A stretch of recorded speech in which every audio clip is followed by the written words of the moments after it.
Alam dunia yang sedang kita tempati saat ini akan hancur sehancur-hancurnya.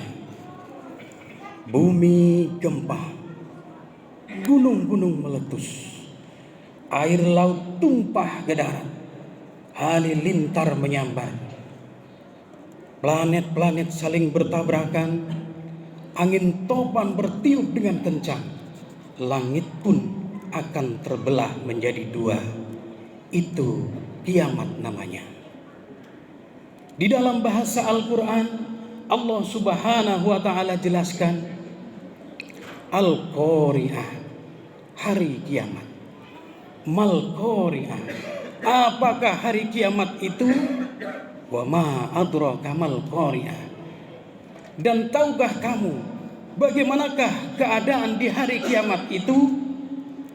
Yauma yakunun nasu kal farasil mabsus wa takunul jibalu kal ainil manfus. Pada hari kiamat nanti semua manusia akan mati bergelimpangan di mana-mana. Bahkan gunung-gunung akan meletus bagaikan kapas-kapas yang dihambur-hamburkan. Dalam ayat yang lain Allah Subhanahu wa Ta'ala bertegas, kullu nafsin dha'iqatul maut summa ilaina turja'un. Bahwa semua makhluk yang bernyawa akan merasakan mati, dan hanya kepadanya lah kita semua akan dikembalikan. Maka sejurus kemudian kembali lagi Allah akan membangkitkan kita dan dikumpulkan di padang mahsyar. Allah akan membangkitkan kita dari tempat kubur kita masing-masing. Dan subhanallah, ketika kita bangkit dari kubur, muka-muka kita ini akan berubah menurut amal dan ibadah kita masing-masing. Jadi jangan heran nanti ketika kita bangkit dari kubur, kita akan melihat ada sosok manusia yang gagah dan berani, tetapi mukanya muka tikus. Apa sebabnya? Sebab amalan yang dia lakukan ketika di dunia mirip-mirip dengan amalan tikus.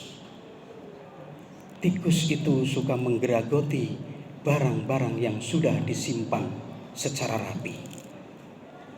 Maka hati-hati wahai para pekerja, wahai para pegawai negeri, jangan sampai menggeragoti uang kas perusahaan, jangan sampai menggeragoti uang kas APBN dan APBD, karena boleh jadi nanti akan bangkit mukanya muka tikus.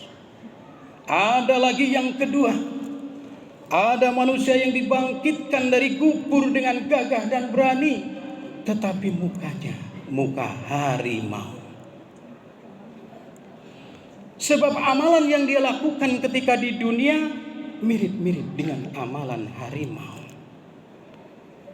Harimau adalah lambang daripada makhluk yang keras kepala, kekeh, pinginnya menang sendiri. Di mana ada harimau, ada hutan, harimaulah yang jadi rajanya. Dan kita bisa lihat tingkah pola harimau. Setelah harimau menjadi raja di hutan, harimau bukan melindungi rakyatnya, tetapi harimau justru malah makanin rakyatnya. Hati-hati wahai para pemimpin yang sukanya menang sendiri, main gusur tanpa memberikan solusi. Boleh jadi nanti ketika bangkit mukanya muka harimau. Ada lagi yang ketiga, yang terakhir. Ada manusia yang dibangkitkan dengan gagah dan berani, tetapi mukanya muka kedai. Sebab amalan yang dia lakukan ketika di dunia mirip-mirip dengan amalan kedai.